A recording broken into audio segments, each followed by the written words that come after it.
পাওনা ৩৪০ টাকার জন্য হামলা চালানো হয় এক দরিদ্র দম্পতির ওপর। স্বামীকে পুকুরে নামিয়ে পিটিয়ে ও ক্ষান্ত হননি হামলাকারীরা।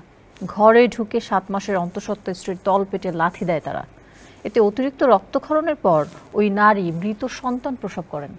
নির্মম এই ঘটনাটি ঘটেছে পিরোজপুরের মঠবাড়িয়ায়। রুবেল মিয়া নাহিদের প্রতিবেদনে বিস্তারিত জানাচ্ছেন নুসরাত জাহান কলি।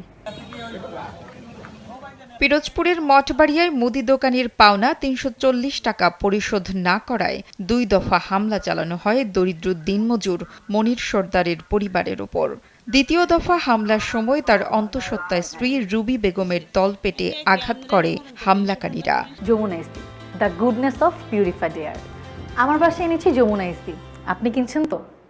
ভুক্তভোগী মনির সর্দার ২ মে মঠবাড়িয়া থানায় মামলা করলেও এখন পর্যন্ত গ্রেপ্তার করা হয়নি কাউকে।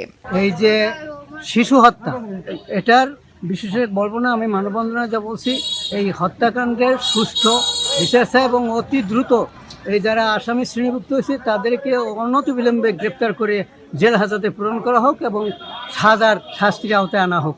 টাকা পায় মুদি দোকানওয়ালা, ওরা ওই সূত্র নিয়ে ঘরে ঢুকছে, ঘরে ঢুকে মারামারি হয়েছে। মারামারি হওয়ার পর মনিরের বউ গেছে, আমার স্বামীকে মারেন কেন, ওকেও মারধর করছে। মামলা সূত্রে জানা গেছে, প্রতিবেশী মিরাজের মুদি দোকান থেকে বিভিন্ন সময় বাকিতে নিত্য প্রয়োজনীয় জিনিসপত্র কিনতেন দিনমজুর মনির। ফলে মুদি দোকানে তার ৩৪০ টাকা পাওনা হয়। কয়েকদিন ধরে হাতে কাজ না থাকায় ১ মে পাওনা টাকা দেবেন বলে জানান তিনি। কিন্তু এতে ক্ষুব্ধ হয়ে ওই দিন রাতে মিরাজ, নিজাম ও মিলন তারা ৩ ভাই প্রথম দফায় মনিরের বাড়ি গিয়ে টাকা চায় এবং গালাগাল করে।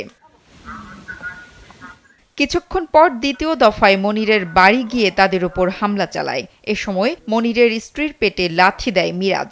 হাসপাতালে নেওয়ার পর অতিরিক্ত রক্তক্ষরণের কারণে রাতেই সিজার করা হয় মনিরের স্ত্রীর।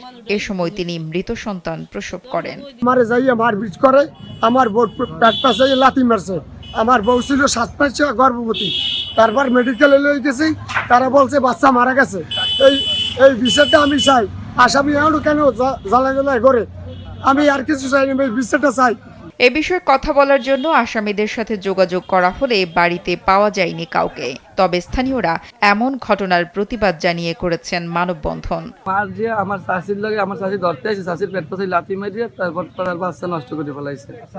আর চাষারে ৪ জনে ৩ ভাই পিড়াইছে ল্যাংড়া করিয়া, মনের স্বাদ মিটাইয়া। এই মারামারিতে ওই স্বামীর মায়ের সারাইতে যাইয়া তার স্ত্রীরও লাথি মারছে। এইয়া আমরা শূন্য যাইয়া এবার মহিলা অসুস্থ, তার মঠবাড়ি মেডিকেলে পাঠাইছি। মেডিকেলে পাঠানোর পরে সেখানে শুনি যে বাচ্চা গর্ভে মারা গেছে। অতিরিক্ত আঘাতে বাচ্চা পেটের ভেতরেই মারা গেছে বলে জানান মঠবাড়িয়া উপজেলা স্বাস্থ্য কমপ্লেক্সের medical officer doctor Soumitra Sinha রায়।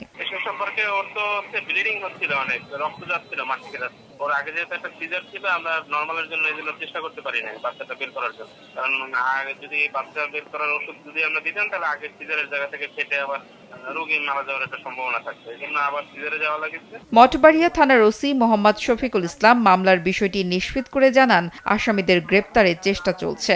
ওই বিষয়ে রেগুলার মামলা হয়েছে, যে রুবি যিনি অভিযোগ করেন যে তার বাচ্চা মেরে ফেলছে, ওটা রেগুলার মামলা হয়েছে। আসামি গ্রেপ্তার হয়নি, মামলা তদন্তাধীন আছে। স্থানীয়দের দাবি, আসামিদের দ্রুত গ্রেপ্তার করে বিচারের আওতায় আনা হোক। নুসরাত জাহান কলি, কালবেলা।